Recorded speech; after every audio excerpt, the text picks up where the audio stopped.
anos. Quem vai fazer essa palestra para nós, eu até pedir para a Carol chamar o Renato para a gente. Eu acho que ele está indo embora, Carol, por favor. O Renato José de Mello, professor universitário com especialização e gestão do agronegócio café. O Renato, pessoal, é uma pessoa muito sensata, uma pessoa muito pé no chão. Ele está na linha de frente também, ele está trabalhando diretamente na área mercadológica, é companheiro nosso do dia a dia aqui. Eu acho que vai ser uma pessoa que vai complementar bem para a gente aí, que a gente pode explorar bastante nos mitos e nos desafios da certificação. Renato, já tem uma apresentação sua aqui, a palavra, fica à vontade contigo.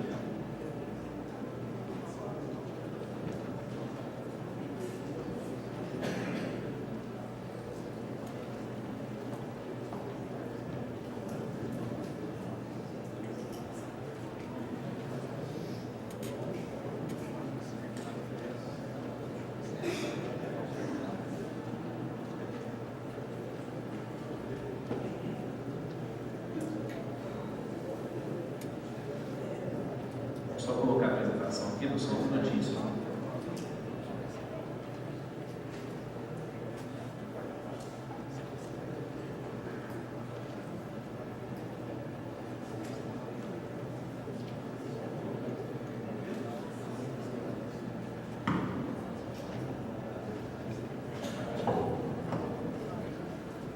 Pessoal, boa tarde. O microfone está meio alto aqui, Zé. A voz ficou meio forte, cortar tudo depois do almoço, né? Pessoal, primeiramente queria agradecer à Fundação Procafé por estar cedendo esse espaço. E o tema que nos coube a gente fazer esse bate-papo com vocês vai ser sobre certificações. Onde estamos e para onde vamos?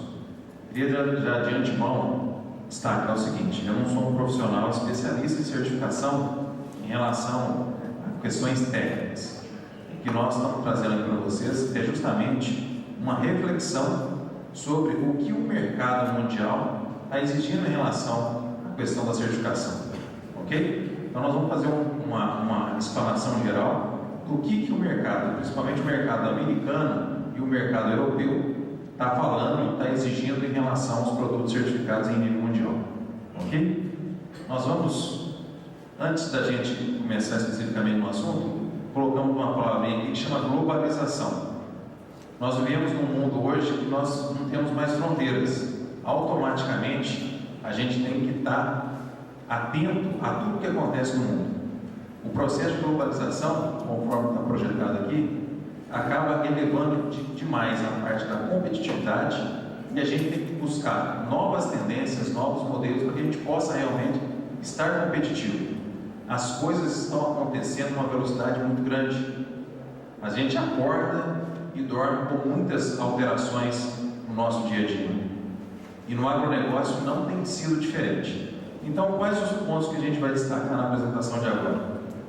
Nós vamos falar um pouquinho da definição sobre certificação. O que é certificação? Vamos falar sobre alguns dados do agronegócio brasileiro, a certificação no agronegócio, como que está a exigência do mercado comprador e o que a gente precisa saber para ter sucesso no agronegócio, na certificação do agronegócio. O que nós precisamos saber para ter sucesso? Nós vamos tentar responder essa última pergunta aqui para vocês até o final da nossa explanação, ok? Então vamos lá. Definição de certificação. Primeiro, certificação, é lógico que aqui nós estamos num ambiente de agronegócio ligado à atividade agrícola, mas a certificação, na verdade, é um processo que engloba todas as atividades pertinentes ao homem, na parte industrial, na parte comercial, na parte de pessoas. É um processo muito mais amplo do que especificamente no agronegócio. Então, se a gente olhar uma definição, aqui a gente projetou o seguinte: é um conjunto de atividades realizadas por uma organização terceira para atestar, declarar se um produto, serviço, pessoa ou sistema está em conformidade com alguns requisitos técnicos. Gente, produto, serviço, pessoa ou sistema, enfim, em tudo que a gente mexe no dia a dia. Produto, pessoas, sistemas, e no agronegócio é que nós vamos estar destacando ali na frente. Como tem sido feito esses processos em relação ao agronegócio? Mas a gente tem que saber, temos que refletir que a certificação está em tudo. Na parte de computação, na parte de pessoas, em todos esses processos. O certificado é o documento que corporifica a certificação. Para que a gente fale assim, ó, eu sou certificado, nós temos que ter um documento que comprova. Esse é o certificado. Por exemplo, se uma pessoa trabalha no banco, quando você chega para conversar com o gerente, está escrito lá, ó, CPA 10, CPA 20, olha, o que significa isso? É a certificação, é a habilitação daquele profissional. Dando um exemplo da certificação de pessoas, ok? Numa indústria, eu tenho ISO 9000, tenho ISO 14000, o que significa isso? Quais são essas certificações? Um outro ponto que a gente tem que destacar são as entidades certificadoras, que são, só voltar aqui um pouquinho, que são organismos, né, denominados organismos de certificação ou de certificação de credenciados, que são as entidades que vão atestar, que vão validar o processo de certificação. Características e benefícios da certificação. De uma maneira geral, quais seriam os pontos que a gente poderia destacar num processo de certificação? Aqui não olhando especificamente o agronegócio, de maneira geral.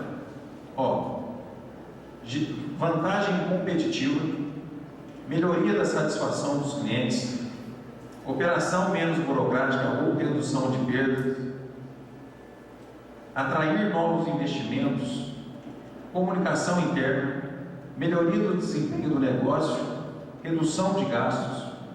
Gente, quando a gente começa a colocar todos esses benefícios de uma possível certificação, a gente vê também que um processo de certificação do agronegócio não é diferente desses itens. O que o produtor está buscando, o que as pessoas estão buscando em relação a esses produtos, quais são os benefícios que pode gerar. Então, seja num produto industrial, seja num serviço, ou seja num produto agrícola, o processo de certificação vão ter normas semelhantes, aplicáveis em todos eles. Ok? Quais são alguns tipos de certificação que nós temos hoje nesse ambiente? De qualidade, meio ambiente, segurança, saúde e segurança ocupacional, responsabilidade social, gestão de produtos médicos hospitalares, segurança alimentar, segurança de logística, sistemas de gestão, boas práticas de produção ou fabricação. Gente, nós temos certificação em diversas áreas, né, que pode ser explorada. Qualidade, produção, processos, logística, em tudo isso existem processos para serem certificados. Especificamente, que é o nosso tema aqui, que é ligado ao agronegócio, vamos destacar um pouquinho para a gente ver qual que é a importância do agronegócio brasileiro dentro desse contexto. Quais são os números do agronegócio brasileiro hoje? Queria de antemão salientar que o agronegócio brasileiro está passando por uma fase de profundas transformações, muito rápidas, tem evoluído muito, mas tem muitos passos ainda para dar. E nós vamos focar um pouquinho a certificação nessa área da qual nós estamos inseridos. Representatividade do agronegócio. O PIB brasileiro, o que é o PIB do Brasil? O que significa o PIB? É tudo aquilo que se produz num país, todas as riquezas geradas num determinado período, na indústria, no comércio, no serviço, no agronegócio. Quase 23% do PIB proveniente do agronegócio. Olha a representatividade. Outro dado importante, 32% dos empregos gerados também são do agronegócio. Gente, cada 3 empregos gerados no Brasil, um é do agronegócio. Quase aí 1/4 das riquezas geradas no nosso país provém do agronegócio. Realmente é representativo. Nesse ano 2013, a balança comercial do Brasil ficou superavitária. Aí vem a pergunta, mas por que ficou Quem foi o fiel da balança? Podemos destacar aqui nessa projeção, o Brasil exportou 100 bilhões de dólares em 2013 no agronegócio. E ficou com um saldo de 83 bilhões. O que significa isso? O Brasil exportou 100 e importou 17. Isso no agronegócio. E nos outros setores? Ficou com quase 70 bilhões de déficit. A indústria, os outros setores, teve um déficit. E quem salvou a balança comercial em 2013 e nos anos anteriores é o agronegócio. Então tem sido muito representativo. Aqui só alguns indicadores básicos, bem rapidamente. O PIB do Brasil em 2013 foi de 4,8 trilhões. O agronegócio brasileiro foi de quase 1,1 trilhão. E o saldo da balança comercial foi de quase 83 milhões de dólares. Ok? Nós temos um gráfico aqui que mostra a evolução do PIB. Em 2001, o Brasil tinha um PIB de 300 bilhões de dólares no agronegócio. Em 2013, ele conseguiu chegar a quase 1,1 trilhão de dólares, de reais de faturamento. 1 trilhão e 100 bilhões de reais.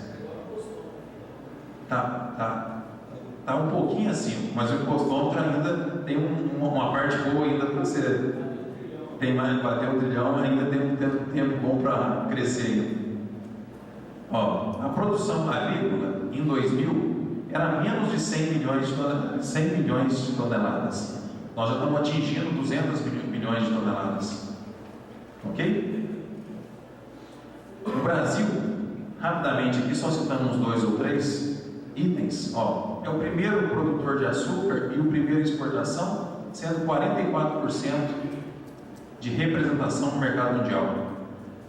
O café é o primeiro em produção, primeiro em exportação, segundo em consumo e 26% em nível mundial. Suco de laranja, primeiro em produção, primeiro em exportação, 81% no mercado mundial. Soja, aqui sempre fica em primeiro, segundo, disputando aqui com o mercado americano, mas é o primeiro em exportação. 17% da soja mundial é proveniente do Brasil. Carne bovina, milho, carne suína, gente, nós podemos destacar aqui, produtos relevantes do Brasil no cenário mundial, em nível de produção, em nível de exportação, em nível de participação no mercado. Esse é o mercado do agronegócio. E se nós fizermos uma análise dessa imagem, a gente vê que o Brasil tem uma área de 850 milhões de hectares. Apenas 60 está gerando essa produção. Apenas 60. Nós temos ainda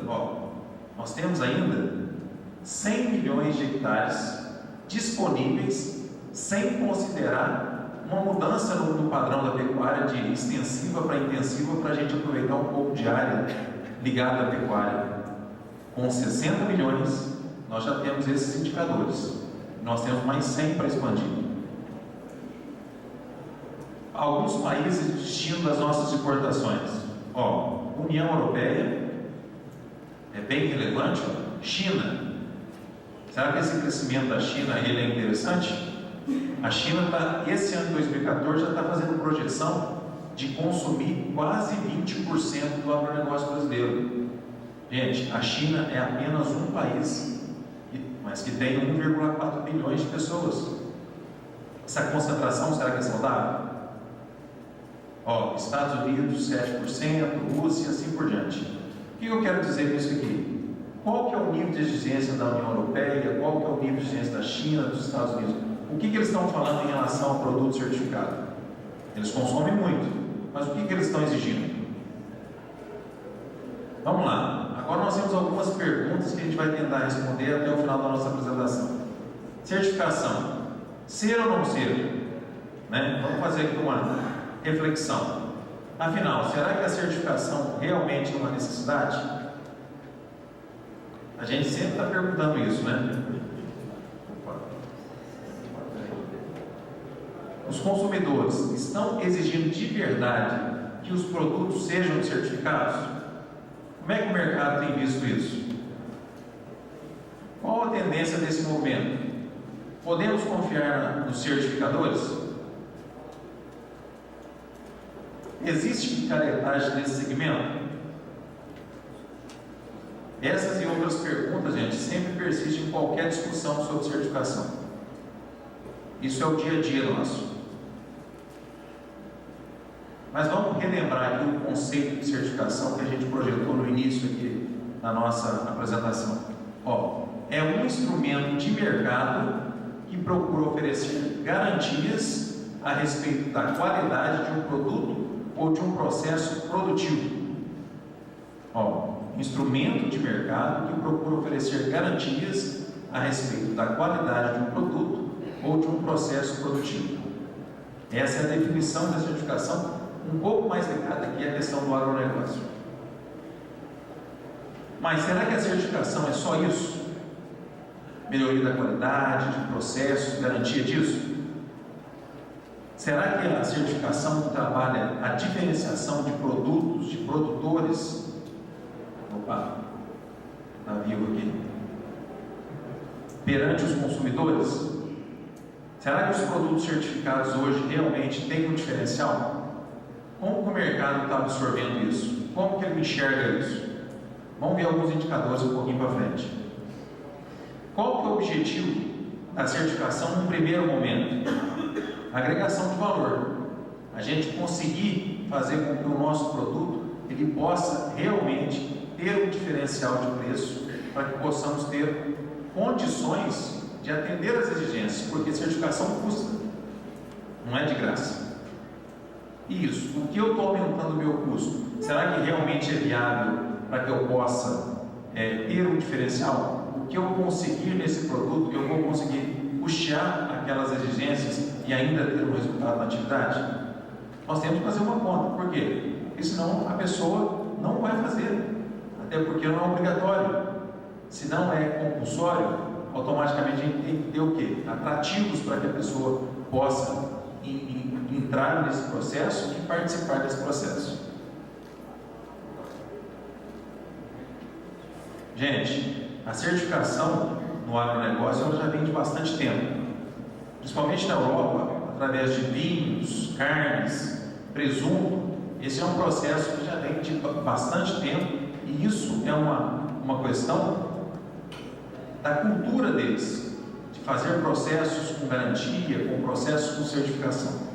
Agora, a extensão disso para outros países, e principalmente para o Brasil, que é um grande produtor. Hoje o Brasil, ele é o terceiro maior produtor de grãos em nível mundial. Está caminhando para se tornar o segundo e com potencial único de se tornar o maior do agronegócio. Mas automaticamente, se nós vamos ser exportador, quem está comprando está querendo ter o quê? Segurança alimentar. A pessoa que está comprando o produto está querendo ver quais são os processos, quais são as ações que a pessoa está tendo naquela produção para que realmente possa garantir um produto com segurança.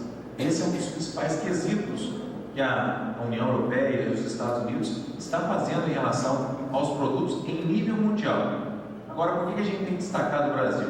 Porque quem vai fornecer esses produtos, quem tem condições, tem terra para poder expandir e para atender esse mercado é o Brasil. E automaticamente esse nível de exigência está chegando até nós. Ok? Desde 1980, começaram a surgir os processos de certificação aqui no Brasil, 80, 90. Né? Mas depois que começou os processos de certificação, deu um pouco mais de visibilidade com a certificação ambiental social, né, que é a socioambiental. Começou a ter uma maior evidência, principalmente com o objetivo de não degradar os recursos naturais e respeitar os direitos humanos.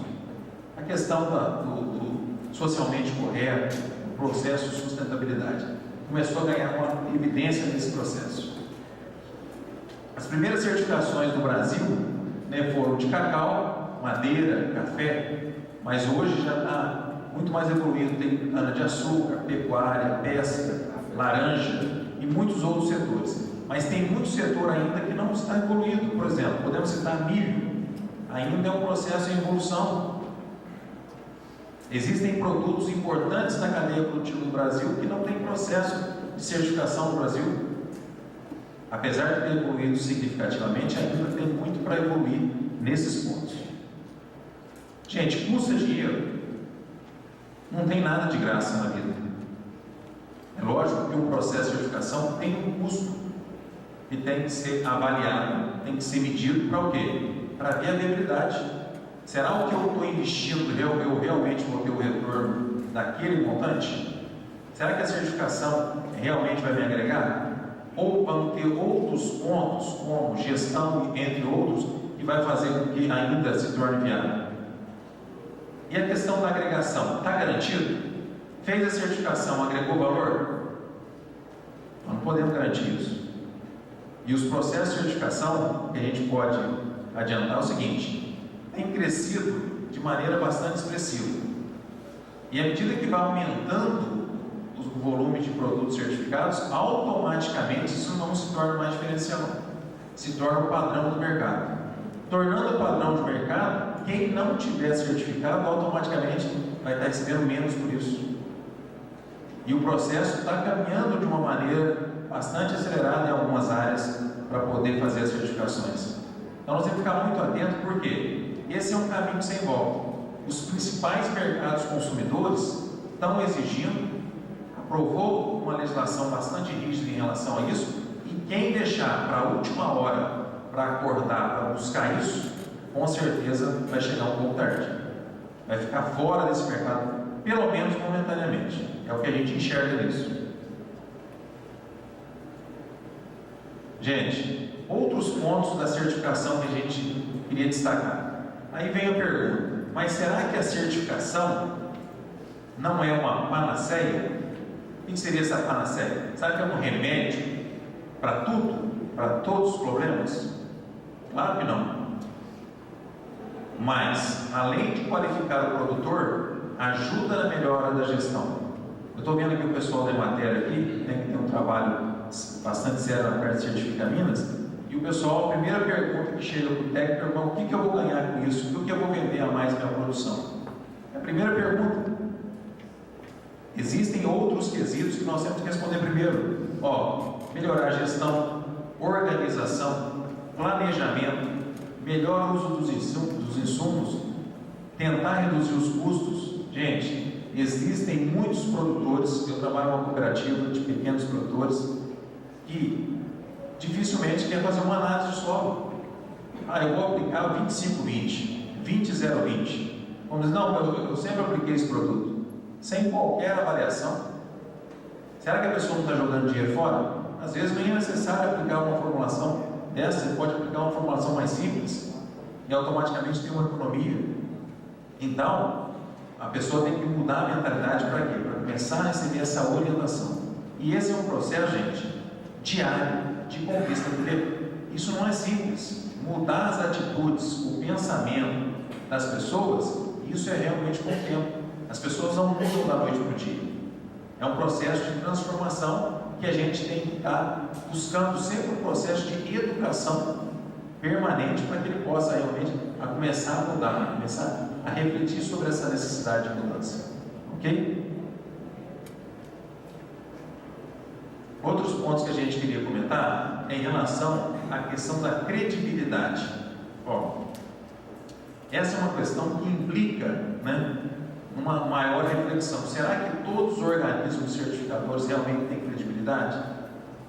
Até eu estava conversando com meu amigo Valber na hora do almoço, e ele estava comentando que numa viagem para a América Central, ele viu diversas propriedades certificadas com crianças trabalhando e uma série de outras situações.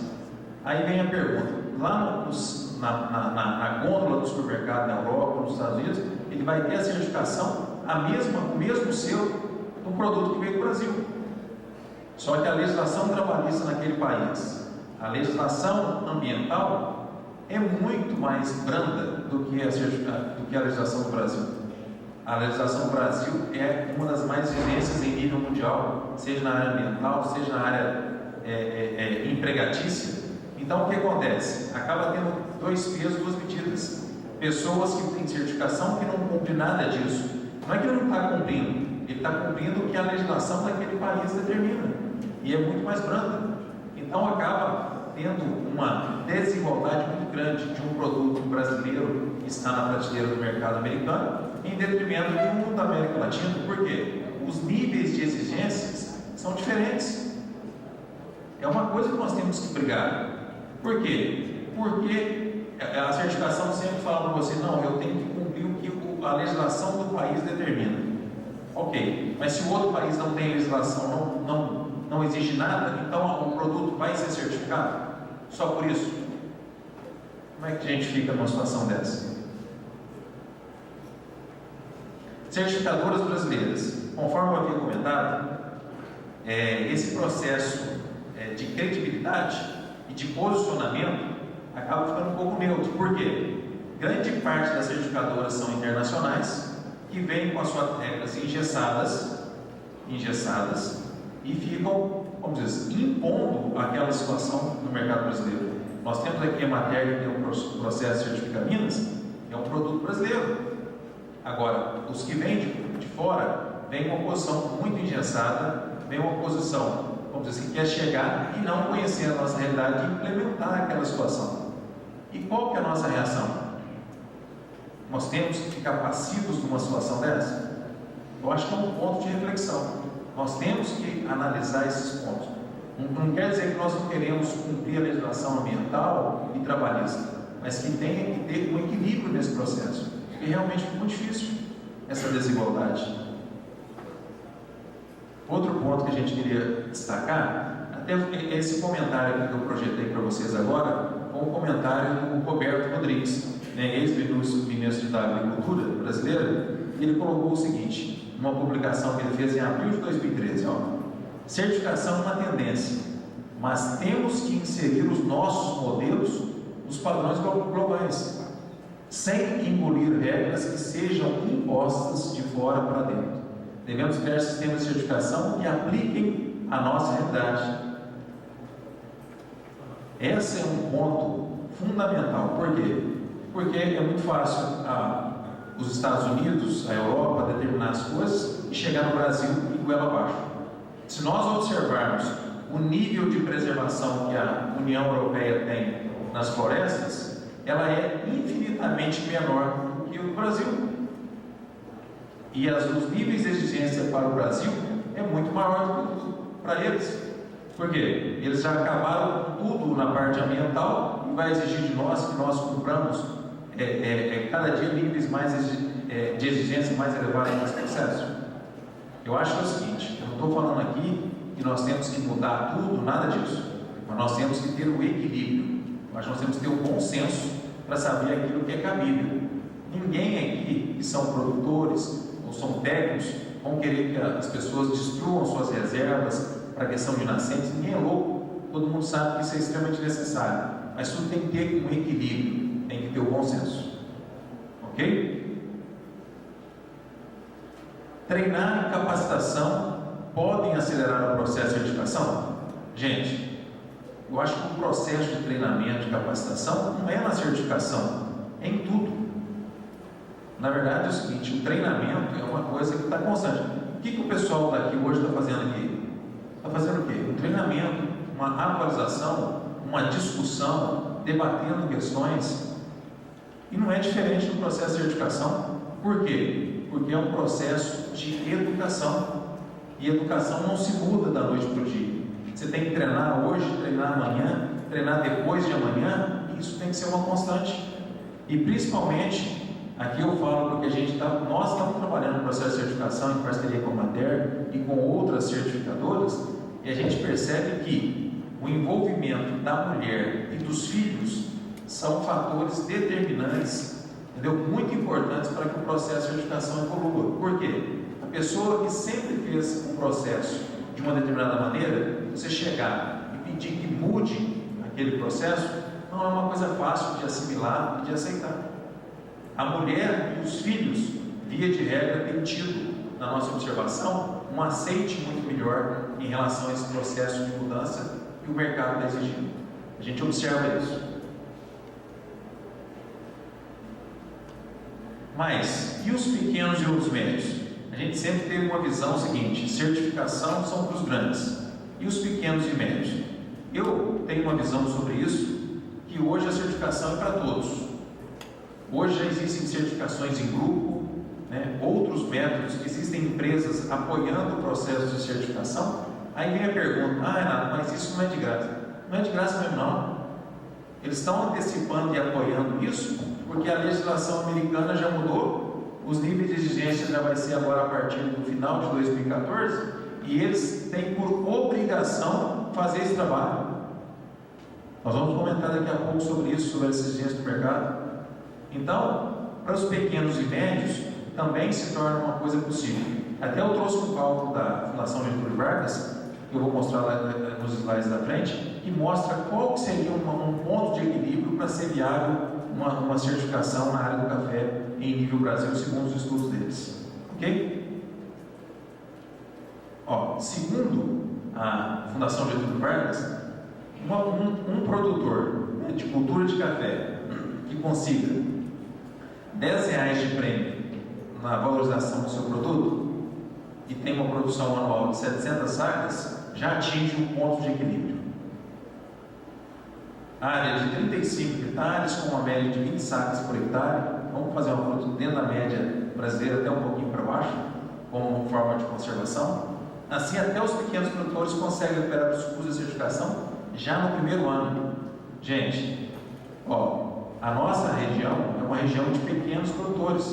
Nós estamos falando aqui de 700 sacas de café por ano, considerando 35 hectares. A gente sabe que a gente tem conseguido médias melhores de produção. Então, automaticamente vai ser uma área aproximada de quê? De 30 hectares, que é a realidade da maioria dos nossos produtores.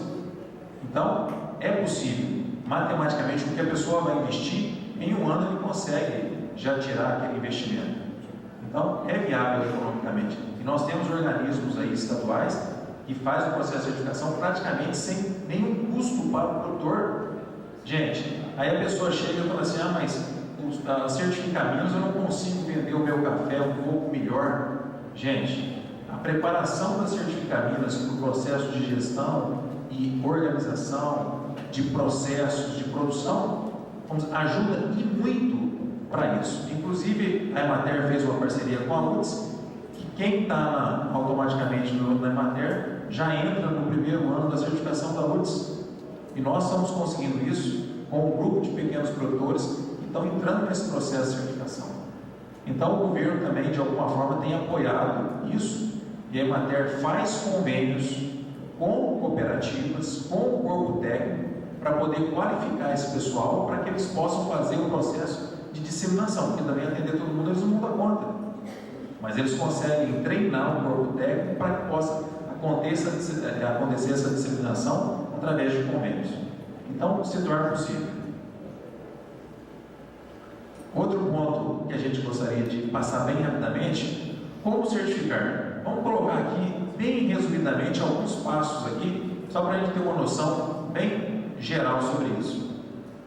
Primeiro passo: o produtor precisa conhecer quais são os critérios da certificação, da certificadora. O que ele quer? Porque cada certificação tem um foco. Tem uma certificação que é mais exigente na parte ambiental, podemos citar a Rainforest. Como diz, tem outras que têm um apelo mais social, um Fair Trade. Nós temos outras certificações e cada um tem um foco. O que o produtor quer? Em qual área que ele quer focar? Em qual trabalho que ele acha que ele está mais habilitado para poder desenvolver e agregar um diferencial para ele? Segundo passo: implementar procedimentos na fazenda, atividades e processos. Quando a gente vai ver o que uma certificadora exige, gente, na verdade, o que uma certificadora vai exigir, estou falando de uma maneira muito simples, muito básica aqui. Todo mundo já sabe, não tem novidade. Você tem que ter lá a casinha de defensivos a tantos metros. Você tem que usar EPI, viu? Ó, você tem que anotar o que você aplicou. Gente, o que se exige hoje para um produtor ser certificado seria o básico do básico que ele teria que fazer já. Às vezes a pessoa coloca 1000 dificuldades no processo de certificação, mas na hora que a gente vai avaliar a fundo, aquilo que se exige, gente, é o que deveria fazer no dia a dia. Mas é o hábito, né? É a formação. E isso se torna um fator de dificuldade, por quê? Porque ele não quer mudar nada. Ó, ele tem uma instrução, ele tem que usar EPI, tem que usar uma proteção, ele vai aplicar um defensivo, lá vai regular o pulverizador, ele não usa. E aí, como é que faz? É uma questão de quê? Voltando lá atrás, treinamento, qualificação, bater em cima disso na nossa lição, ok? Vamos para o terceiro passo. O produtor precisa contratar uma empresa de auditoria que irá endossar ou não o processo de certificação. Tem as regras, né? Automaticamente tem alguém para poder verificar. O pessoal da Emater vai no certificadinho, passa as instruções, depois vai alguém para validar se ele está atendendo aqueles quesitos ou não. Ok? E outras certificadoras da mesma forma. E 4, essas auditorias são periódicas. Por quê? Porque automaticamente, se o produtor ele mudou simplesmente aquela atitude dele só para passar no processo e esqueceu, no ano seguinte ele pode perder a certificação. É um processo de mudança, gente. Isso tem que ser contínuo. Ok? Ó, temos uma matéria aqui que começa o consumidor a valorizar ela. Sobre as perspectivas do consumo, um estudo do Instituto Acatu que revela que 37% das pessoas estão dispostas a pagar até 25% por um produto de origem certificada, com garantia, ambientalmente correto, que não explora a mão de obra. Então, hoje o mundo está conscientizando sobre isso, pagando o diferencial. No caso do Fair Trade, existe uma premiação efetiva. Para quê? Para fazer projetos sociais, aplicar na melhoria da produtividade. Existe uma premiação efetiva. Então, o mercado tem valorizado, tem buscado essa valorização. Gente, quais são os desafios em relação à certificação? Eu coloco como principal desafio é o processo educacional. Processo educacional. Porque mudar, treinar, para que a pessoa possa mudar os seus hábitos, eu acho que esse é o grande desafio. Às vezes a gente acaba de fazer uma reunião, as pessoas entendem o que você está querendo falar, e quanto mais simples a gente fala, melhor. Mas a mudança no outro dia, mudar o comportamento, isso não é tão simples. Esse eu acredito que é um dos maiores desafios. E o outro também, de nós buscarmos outras alternativas de agregação de valor. Por quê? Porque nós vivemos num mundo que capitalista. E quando não se fala em dinheiro, em resultado, automaticamente eles não despertam interesse. Se a pessoa tivesse a garantia do benefício financeiro, mas quando ele fala benefício financeiro, seria aquele benefício financeiro que ele fala assim: ó, a minha saca de café hoje é 400, eu vou vender agora por R$440. Ele não está vendo que ele está melhorando em outros processos, redução de custo. Ele precisa ver o valor da produção. Então, infelizmente, é muito linkado somente à precificação do produto e não aos outros resultados. E o produtor analisa a venda e não o resultado. Às vezes, nem uma venda tão bem feita vai gerar resultado. Eu posso vender mais caro e ter um resultado pior. A análise tem que ser feita do resultado, do processo como um todo. Ok? Vamos passar aqui, ó. O outro ponto que a gente destacar aqui é o aspecto da segurança alimentar. Ó, os Estados Unidos aprovou já, né, uma legislação. Uma boa parte dela vai começar a ser exigida agora, já no finalzinho de 2014, uma parte dela, sobre a segurança alimentar. E os Estados Unidos, ao invés de colocar a cobrança, a fiscalização para o Estado, ela colocou o processo de fiscalização para o importador. É o importador que vai ter a corresponsabilidade a responsabilidade de análise do produto que está entrando no país. Se ele não fizer isso, ele vai ser penalizado. Então, automaticamente, o governo americano, diferente do Brasil, jogou a responsabilidade da importação para quem? Para o mercado particular. Quem está importando, quem está abastecendo o mercado americano é que vai fiscalizar, não é o governo que vai analisar os produtos que estão entrando, como é que é o processo.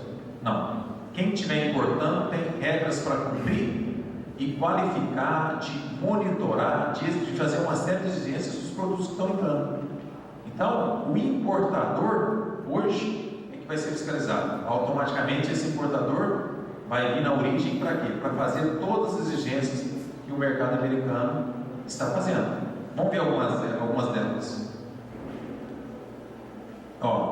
Nesse contexto, os Estados Unidos publicaram em janeiro de 2011, a Food Safety, que é a modernização da segurança alimentar, com o objetivo de modificar completamente seu sistema de controle para a segurança alimentar.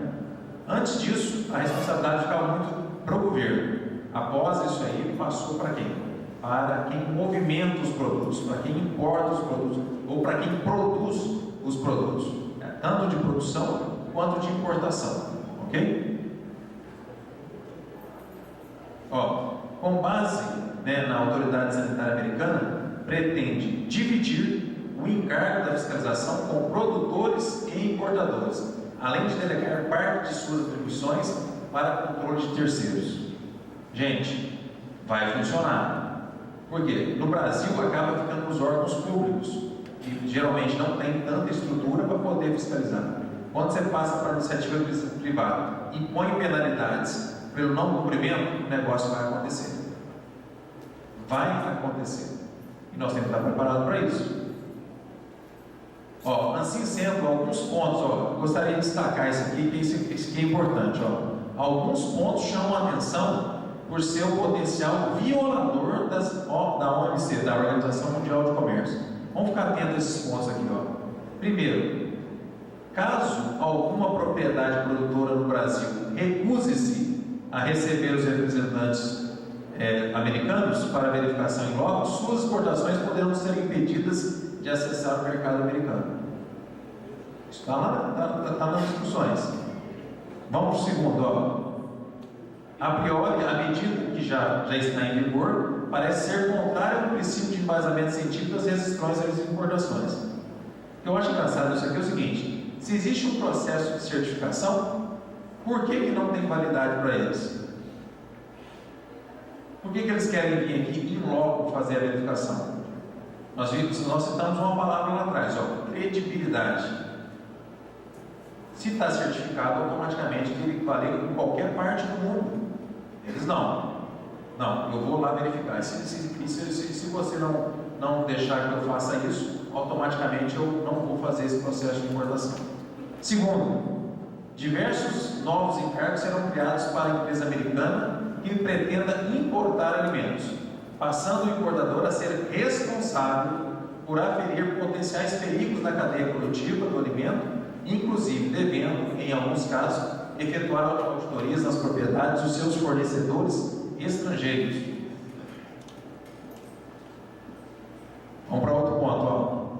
Essas obrigações e responsabilidades gerarão os custos significativos para as empresas americanas que podem preferir adquirir produtos americanos, dado que os custos de fiscalização sobre os produtos nacionais são incorridos pela própria fiscalização americana.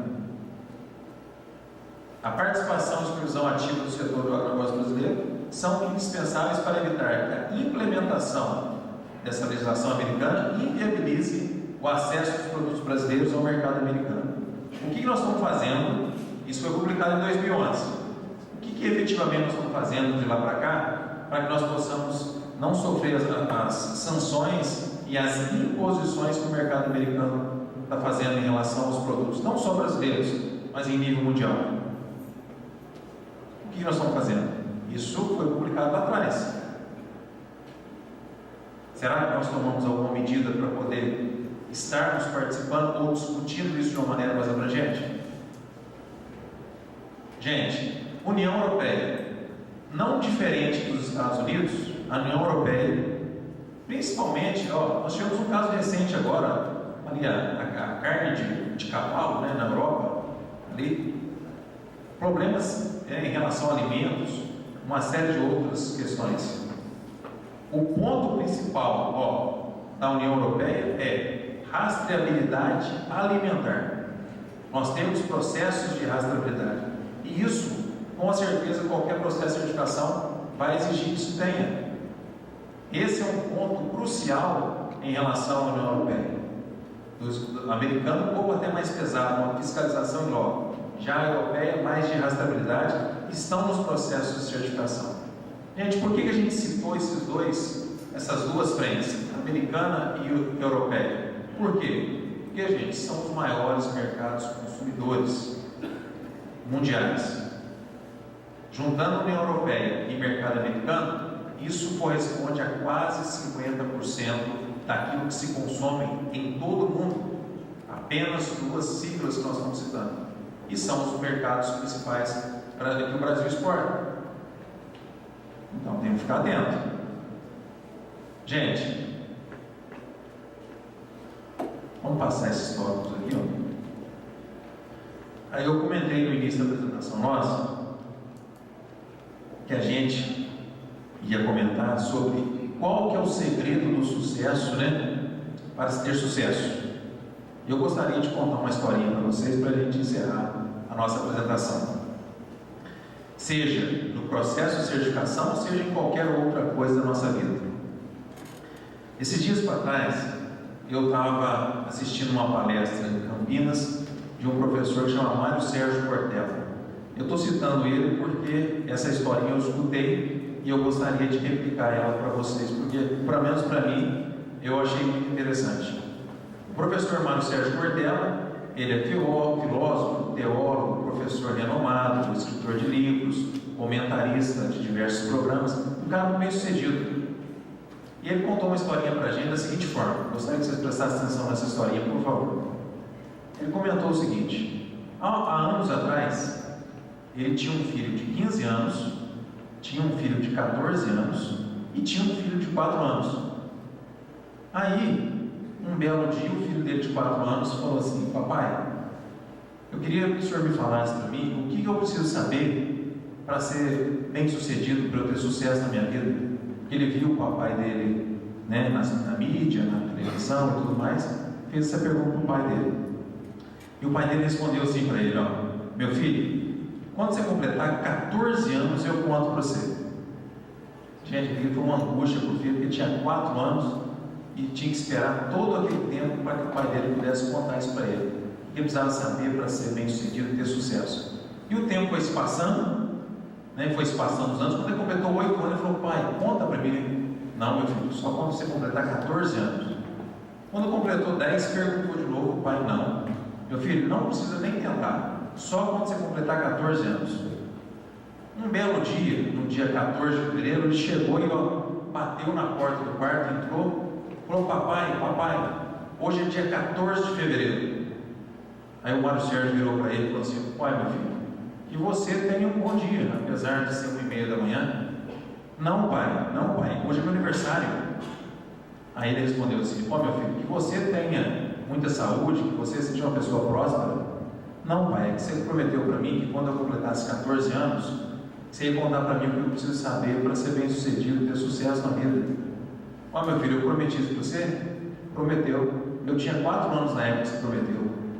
Aí ele falou: meu filho, então se eu já acabei de prometer para você, apesar de ser muito cedo, dentro de 2 horas da madrugada, senta aqui que eu vou te explicar. Aí na cabeceira da cama ele puxou a cadeira e falou assim: senta aqui, meu filho, eu vou contar para você agora, conforme eu prometi, o que você precisa saber para que você seja bem sucedido na tua vida.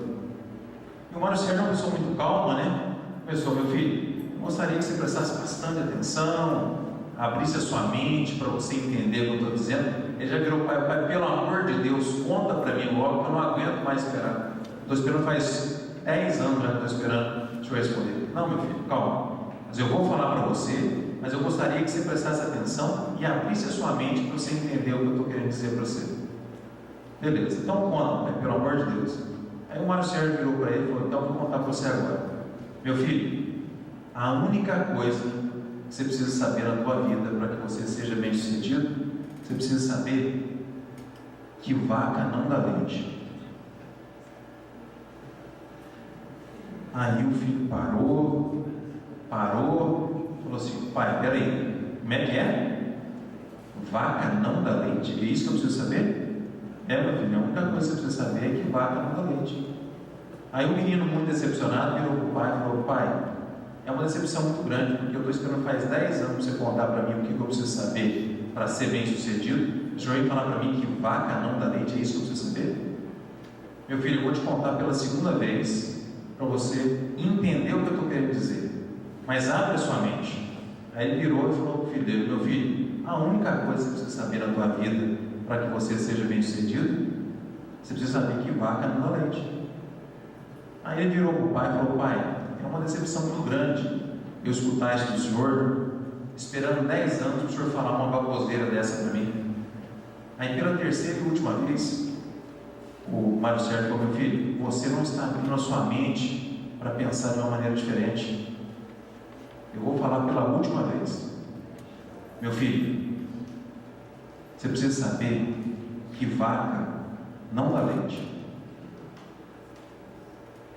Você tem que tirar. E esse é o sucesso, esse é o segredo do sucesso para que as pessoas possam ser bem-sucedidas. Vaca não dá leite, tem que tirar. E no processo de certificação, também as coisas vão cair do céu. Nós temos que arregaçar as mangas, buscar, enfrentar esses desafios para que possamos dar um passo adiante. Então fica aqui a reflexão, para que nós possamos entender que a certificação não vai cair do céu, como nada na vida cai do céu. Então fica a mensagem, gente. Vaca não dá leite, você tem que tirar. Gente, obrigado a todos, viu?